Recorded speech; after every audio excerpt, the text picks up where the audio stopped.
Welcome back to the deep dive. And look, before we even get into the weeds today, I need you to do one quick thing for me. Just one thing. Yeah, just smash that like button and subscribe to the show. Seriously, if you want us to keep bringing you this kind of uncensored, hard-hitting analysis. The stuff the algorithm usually tries to bury, frankly. Exactly. We need you in our corner. We need the numbers, so hit subscribe. Because today, we are unpacking something that might honestly make you rethink everything you know about health, masculinity, and really the systems we live in. It's a big one today. It is.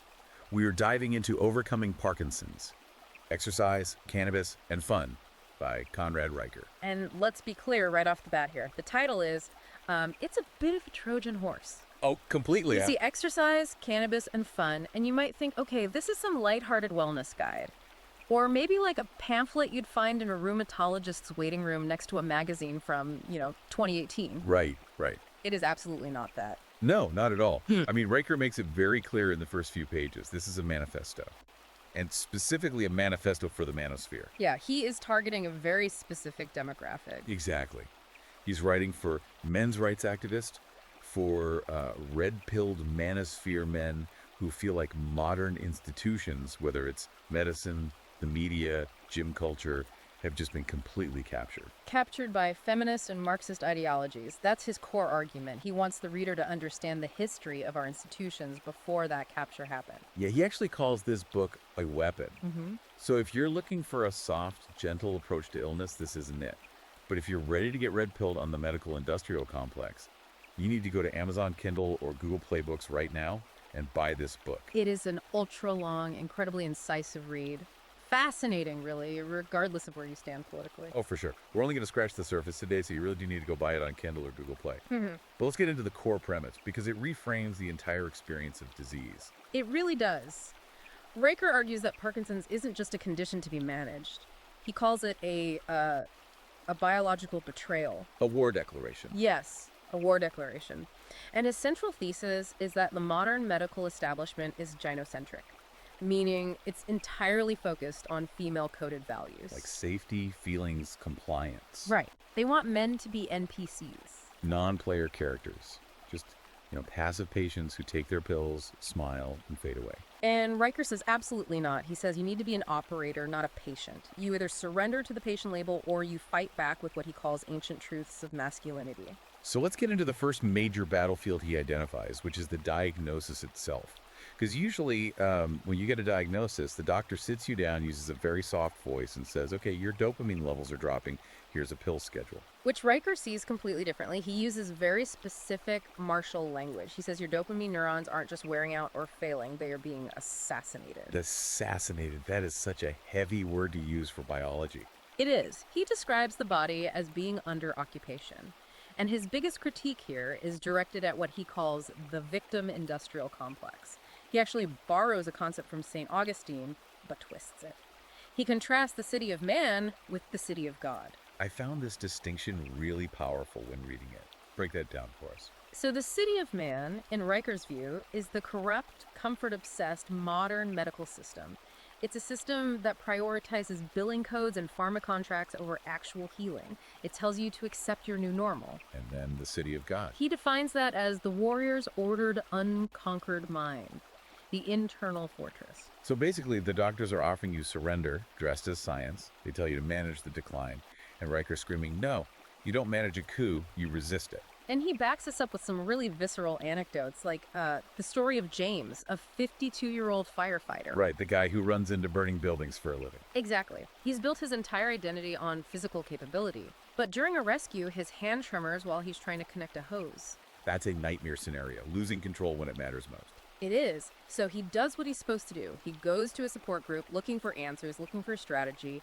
He wants to know how to fix it so he can get back on the truck. And he walks into this room, and it's just men weeping over tremors. They're passing around a talking stick, sharing their feelings. One guy literally says, my diagnosis is part of my identity now. And James just stands up and walks out. He's like, I'm not here to cry. I'm here to fight. That moment is so pivotal in the book. It really illustrates Reicher's cultural critique. He traces this softness back to the 19th century cult of true womanhood, which idealized fragility and submissiveness. And he argues that this is metastasized. It's become the universal expectation for men. Society, and specifically the medical system, expects men to be vulnerable and dependent because that makes them easier to manage. It's the Oprahfication of medicine, as he puts it. Riker says your neurons don't care if you feel seen. They care about load, stress, and adaptation. It's Newtonian physics, not therapy. Which leads us directly into his protocol for fighting back. Section 2. Movement as warfare. This is where he really separates his philosophy from the mainstream. You see that hashtag everywhere, right? Exercise is medicine. Everywhere. Riker thinks exercise as medicine is too soft. He prefers movement is warfare. He outlines a very strict regimen called the Praxo Weekly Movement Matrix. And it is intense. It's 3 times aerobic, 2 times resistance, coordination drills. It's not a suggestion, it's a command. Right. And he contrasts this with the typical advice given to Parkinson's patients, which is often just take it easy or do some gentle stretching. Riker points to data, specifically a 2022 meta-analysis, showing that men who lift heavy weights 3 times a week slow their motor decline by 2.7 times compared to those doing gentle stretching. Wait, pause on that. 2.7 times. That is a massive difference. We are talking about nearly tripling your defense against the disease. Yeah. And yet you walk into a typical rehab center, and what are they pushing? They're pushing yoga. They're pushing gentle stretching with rubber bands. Riker views yoga as ineffective and feminized in this context. He argues it's performative. Whereas he sees deadlifts as absolutely necessary for neuroprotection. Yes. He shares an anecdote about a rock-steady boxing gym in Cleveland. A man there says, "We aren't here to slow the disease, we're here to beat it back." It's a completely different psychological frame. It's the difference between playing defense and playing offense. And then there's the No Talk, Just Train group in Austin. I found this part hilarious, but also inspiring. It's a group of guys who literally banned feeling sharing. Completely strict. No talking about your day, no talking about your trauma, no how are you feeling. Just 45 minutes of high-intensity resistance circuits. And the results speak for themselves. They had members deadlifting 185 pounds. One guy actually reversed his micrographia. That's the symptom where your handwriting gets tiny and cramped. Right. After 6 months of heavy lifting and no talking, his handwriting got bigger again. Because he was rewiring his brain through force, not through processing his emotions. Riker says the medical establishment is terrified of demanding discipline from men because it might offend them or seem toxic, but men don't need coddling. They need a mission. Which connects to the other major tool in Riker's arsenal. And this is perhaps the most controversial part of the book, cannabis. But he frames it specifically as cannabis versus big pharma. Yeah. Chapter 5, The Forbidden Remedy. Now, knowing Riker's demographic, this isn't about getting high and watching cartoons on the couch. Not at all. He positions cannabis, specifically full-spectrum CBD and low-dose THC, as a tactical tool. And he argues that the pharmaceutical industry, companies like Pfizer and AbbVie, are actively lobbying against cannabis while pushing their own dopamine agonists. This is where it gets really dark. We need to talk about the side effects of these legal doctor-prescribed drugs. Riker calls out the dark side of agonists. It's a known medical fact, but it is rarely discussed in the brochures. Dopamine agonists can cause severe impulse control disorders. Riker tells the story of a finance director in Atlanta. Successful guy, family man. He ended up blowing $87,000 on internet porn subscriptions. $87,000. That is insane. That destroys a life just as effectively as the disease does. And the tragedy is he didn't want to do it. His brain was hijacked by the pharmaceutical that was supposed to help him. Agonists flood the brain with a constant reward signal, which just breaks the feedback loop. He lost his marriage, savings, his dignity. And Riker contrasts this with cannabis. He argues that cannabis modulates the system rather than hijacking it. It helps reduce tremors, aids sleep, and prevents that zombie state that pills can cause. But because of the legal hypocrisy, as Riker calls it, men are forced into the shadows. He compares the US to Canada. In Canada, it's licensed, it's regulated, you get lab-tested products, you know exactly what you're putting in your body. Whereas in the US, you have veterans guys who literally fought for this country, getting raided by the DEA while politicians take donations from pharma. It's a systemic betrayal. Riker sees this prohibition not as a safety measure, but as control.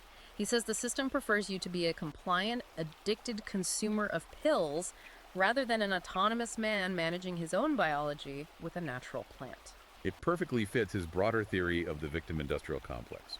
Let's get into that, actually. Yeah. Section 4 covers the victim industrial complex and stoicism. Chapter 7 is titled, How Leftism Kills Resilience. That is a heavy title. It is, and he doesn't pull any punches as an author. He argues that the political left profits from labeling people as victims. If you are a victim, you need the state, you need the system, you need help, you are dependent. But if you are resilient, you are independent. Therefore, the institutions have a vested interest in convincing you that you were fragile. He shares a story about a VA hospital in Portland that tried to roll out emotional literacy circles for veterans with Parkinson's. Can you imagine taking a bunch of guys who fought in Fallujah or Ramadi and telling them to sit in a circle and name their feelings? It went about as well as you'd expect. 18 months later, 68% of the participants had quit. They said they felt like lab rats being prodded to perform emotional contortions. One Marine told Riker, "I fought in Fallujah. I've seen things most people can't imagine. Now they want me to cry about my tremor." Riker calls this ideological colonization. He says they are trying to colonize the male mind with a foreign operating system. So what's the alternative then? If we aren't doing emotional literacy circles, what should we be doing? Riker points to Stoicism, but not the Instagram version of Stoicism. Right, not the life hack version used to be more productive at your email job. He's talking about Stoicism as operational combat doctrine. He cites Marcus Aurelius and Cato. He points to Viktor Frankl and Muhammad Ali as examples of men who refuse to let illness define their identity. Ali stood before millions, shaking, but he commanded respect because he had earned it. He wasn't a patient, he was Ali. Exactly. And Riker contrasts this with a story about a college student who was triggered by reading Kafka's The Metamorphosis. She felt unsafe reading about a guy who turns into a bug. Which is wild because Riker points out Gregor Samsa turns into a giant insect and still goes to work to support his family. That's not a horror story about feeling unsafe. That's the reality for working class men. It's a complete rejection of the modern obsession with safety. Riker argues that the working class man, the guy who works through pain, who doesn't have time to be triggered, is actually the model of health we need to return to. Speaking of health, we have to touch on the physical side of this rebellion. Section 5 covers diet, biology, and what he calls the brotherhood. The nutrition advice is straightforward but rigorous. He advocates for the mind diet, but with a masculine edge. Beef liver, wild salmon, blueberries. And fasting, right, the 16.8 window. Yes. And he points out the absolute absurdity of the insurance system here. Medicare won't cover broccoli because there's no billing code for it, but they'll gladly pay for thousands of dollars in brain surgery. It's always about the incentives. But the part that really stuck with me was the Brotherhood chapter. He presents data showing that men in mixed gender support groups actually score 34% higher on helplessness scales. That is a startling statistic. Riker argues that in mixed groups, men feel pressure to perform vulnerability to please the female facilitators or participants. They essentially code switch into victim mode. But in male-only groups, what he calls the Iron Lions, testosterone levels actually rise. That was from a 2016 Harvard study he cites. And he describes a ritual they do in these groups called the no-talk drill. I love this. 2 men, one carries the other. Fireman's carry, bear hug, whatever. No speaking, no encouragement, just carrying the load. It's bonding through shared load, not shared feelings. Riker says, "I've never felt closer to my spotter than when he had me over his shoulder, silent." It's a return to a primal, pre-verbal form of connection that modern therapy completely ignores. Men bond side by side, facing a common challenge, not face-to-face talking about emotions. And this extends beyond just the gym. Riker talks about the testament imperative. This isn't just about leaving money to your kids. No, it's about leaving a legacy of order. He advises drafting a will with moral clauses. For example, a grandson only inherits the land if he gets an agricultural degree and lives on the property for 5 years. Riker says strong men leave institutions and systems, not just bank accounts. If you don't write your values into your legacy, the state, which has no values or values you actively despise, becomes your heir.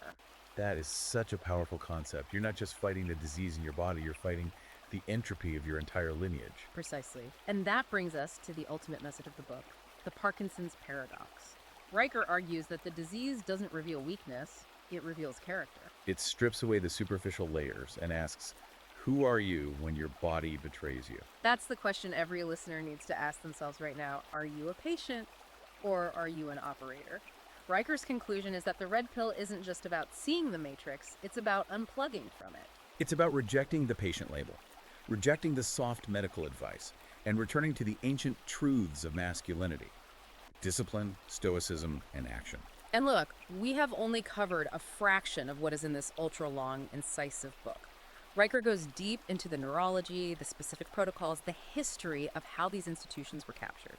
If you are a man, or you know a man, who is dealing with this, or frankly, just dealing with the modern world, you need this manual. It's Overcoming Parkinson's, Exercise, Cannabis, and Fun by Conrad Riker. But remember, the fun is ironic. The fun is winning the war. Exactly. So here's your marching order.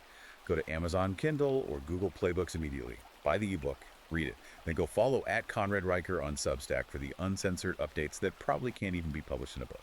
Don't just listen to this deep dive and nod your head. Take action. Because, as Riker says, the narrative is irrelevant. Motion is truth. Motion is truth. I love that. All right, that's it for this deep dive. Make sure you like and subscribe so you don't miss the next one. Stay strong, stay dangerous, and we'll see you on the next one.